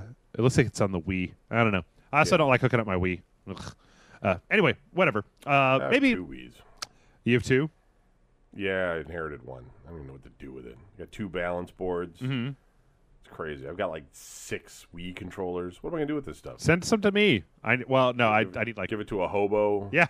Somewhere. Just go give a homeless person a Wii. Be like, here, now you can play Super Mario Galaxy, and he'd be like, it's not even HD. It's not even like HDMI or anything. Yeah, you can get the component. Old. You can get that component cable, but it didn't come with it by default. Crappy. All right, we got a couple more, and these. Let's see. Oh no, yeah. I actually have a whole room set up for the Wii. Oh really? An entire room just called the Wii room, and it's all set up, and it's on an old TV and everything. Yeah. So I'm making it sound like I don't. Why don't you plug it into your HD TV? You can at least get 480 out of it. Well, I mean, I have this whole. I mean, I have a big old school 27-inch and. TV, and it's like a Wii room. It's an empty room with the Wii, that TV, and that's it. Okay. And I never play it, but it's there. All right. Well, this next one comes in from Clayton, and you know what? I've been trying to get these podcasts down, but they're going on for too long. So I'm asking the last question, you guys. Sorry, this will be our last question. It's actually one that we've answered before, Kevin, but it's been a while. Okay, well, fine. I'll put the last question in while we answer this one. Okay, so hold on. I'm looking for that last question. Vamp, Kevin. Vamp. There we go. So okay, I got it. All right. Hey, Jeff and Kevin. I always hear people complain about movie licensed games. Everyone seems to say that they are all crap and a waste of time and money. This is true. That got me thinking that could everyone be that bad? I've been compiling a list of good movie licensed games such as Batman for the NES. No, there's some that are good. Super Star Wars, GoldenEye, Ghostbusters, and so on. Though I'm continuing to add to this list, it seems like more and more shitty ones are being released. My question for you guys is, why do you think companies make such crappy movie game tie-ins, and what do you think needs to happen for these companies to up their game to make them better? Also, is there a movie out there you wish had deadlines? Yes. Deadlines. They got to get it done by the deadline when the movie comes out to get the maximum amount of dollars. Yep. They don't really have a lot of time to do it. Yep. And they're usually hiring a development company that has no real skin in the game. They're just a video game for hire that's going to make a game for them for a dollar figure rather than somebody that's passionate about making something new. Amen, brother. So, yep, that's it entirely. It's a cash in. The reason that they aren't good is because they don't have to be, because you whip people into a frenzy about the movie coming out, and then they go buy the game because it comes out 2 weeks before the movie, and you sell them even though so many bad Star Wars games, Kevin. So many bad Star Wars games out there. Even though they're terrible, if you want to make good ones, you have to basically start way earlier than you do with the film. You also have to be willing to chuck enough money at it to make something that is a good game. Because honestly, I mean, it's not always the case. I think you have to have a good idea and you have to have passion about it too. I mean, the people that work on the Batman games, they're into it. You know, you can tell. But that's not. I mean, those aren't even movie licenses. They're like comic licenses. You know. Yes, but they're still spin off. And exactly. Yeah. Let's see. Let me see if there was an. I mean, you know, like, okay, here's a good example. In 2013, right, there was a Pacific Rim game that came out for, I believe it was the Kinect, that was some kind of like $5 or $10 fighting robot game, right? Like, has there ever been a game out there that should be more of a no-brainer about making a video game than Pacific Rim? Like, you've got these giant robots punching giant monsters with their giant robot powers. That game would be awesome. I've even played games. I played a dozen games that were Rampage. You know, well-beloved game where you're basically playing as a giant monster. There's no reason why they could not have made a good Pacific Rim game other than that they would have had to put some time and money into it. And you know what? It may not have been a surefire thing. It may have flopped, but you could have made a good game based on that. You know, I am glad to see, though, I don't think there was a Thor tie-in game this year, right? Yeah, I can't. No, I don't. Well, I can't say for sure if they didn't drop one on like the DS or something, but I don't think so. Mm-hmm. Yeah, I don't think there's been that many this year, though. Have there? I mean, there wasn't like an Ender's Game. Well, you know, I think part of it is Disney is also in the process of whipping together their new Disney Interactive or whatever the heck it is. They've changed that all around. So since they own Marvel and everything now as well, I bet there's something going on there that they're not releasing the rights to those things, or they're going to keep them all internal, or whatever's going to happen. But okay, you know. So what? I'm having a hard time because I don't see as many movies. But like, what were the big movies this year in theaters? Well, Iron Man 3 kind of opened it up, right? And then there wasn't one for that. There was. Let's see. Let me just type in 2013 summer movies. Sandra Bullock Gravity film. I mean, let's see. 3 Months a Slave or whatever that was called. Okay. The one where Forrest Whitaker's the butler for the president. Iron Man 3 could definitely have had a movie game tie-in. I'm thinking of all the obscure films. Yeah, 12 Years a Slave, the video game. That's, Elysium, no. Star Trek. I guess Star Trek when did that dumb Star Trek game come out? Was that this year? Yeah, it was this year. That was terrible. Man of Steel didn't have a tie-in. World War Z didn't have a tie-in. It should have. World War Z, yeah, it should have. Pacific Rim didn't have one. The Wolverine didn't have one. That was totally a no-brainer. They could have done. What else came out this year? Best summer movies of 2013. Let's see. I'm just going down lists here. World's End, Blue Jasmine, Grandmaster. This is the End. Yeah, I mean, I think there were much fewer this year than there have been in previous years. So, you know, they also didn't. THQ is out of business. Oh yeah, too. They were kings of releasing rubbish like that, and so was Infogrames, and that became Atari again. They were kings of releasing that rubbish. Oh god, I forgot about White House Down. They should have made a White House Down video game tie-in. Hey, the Lone Ranger. In years past, you totally would have seen a Lone Ranger movie tie-in. Yes. But it's probably just getting, R.I.P.D. That would have been good for a really terrible video game. But yeah, I think that you're just starting to see that the returns on that stuff is becoming so terrible that nobody's bothering anymore. Percy Jackson. I'm kind of surprised there wasn't a Hunger Games game, right? That there wasn't a... Maybe there... See, I don't... Maybe there is. I just don't know. I mean, maybe there's not a console game. Maybe there's like a PC... Facebook has a lot of that crap. Maybe there's like a Facebook Hunger Games game. Hunger Games, the video game. This is on IndieDB.com. Okay. I think that's probably fake. Anyway, yep. So I think that in answer to your question, sir, that that those games are apparently dying out. I hadn't thought about them for a long time, but apparently they're not even that much around anymore. Yeah, I don't miss them. Yeah. I don't miss them. Me neither. So. Me neither.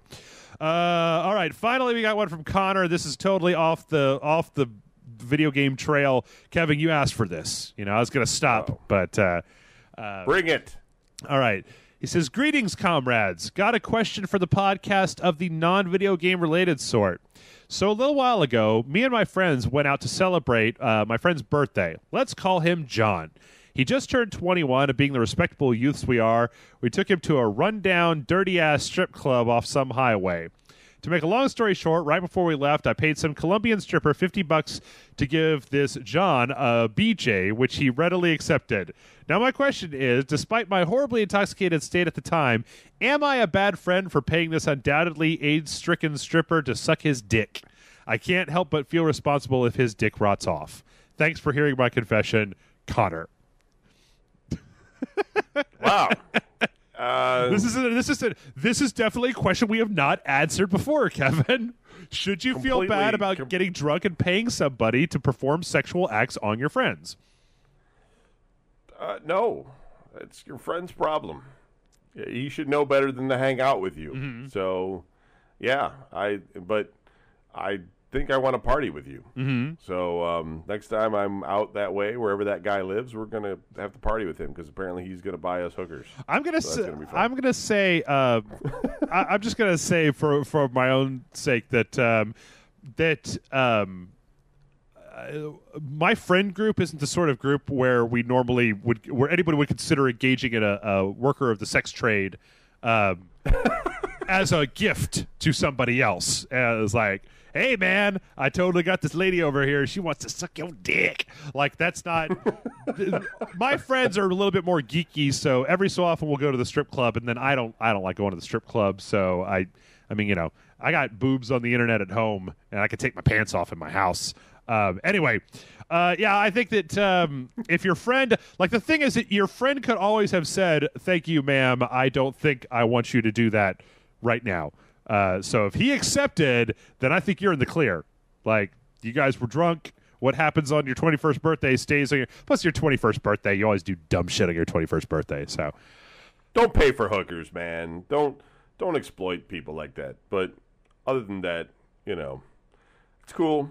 Whatever. Do whatever. Yeah. We're pretty egalitarian here on Rage Select. We kind of say, do whatever as long as you're not doing it to me. So, like, if we ever have a convention and you come to town, Connor... I love you and everything, but don't bring me a prostitute.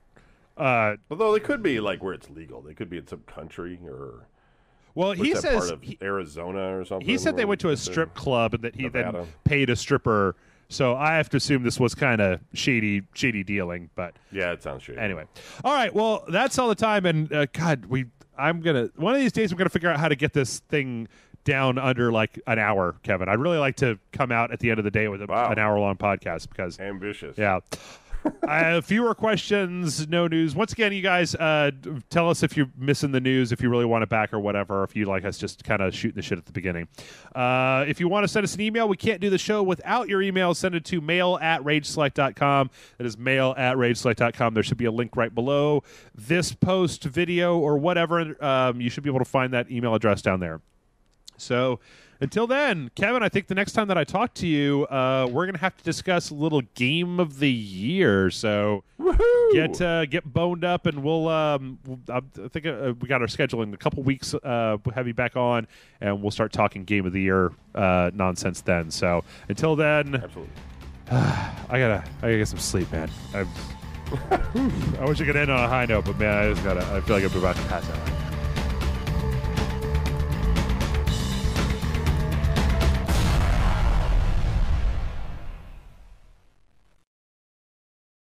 intermission.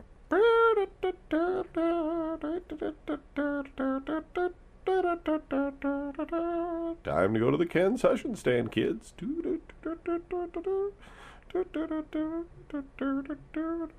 The movie will begin in 1 minute. Let's all go to the drive-in. Let's all go to the drive-in. Let's all go to the drive-in and see a new movie. 30 seconds until movie time.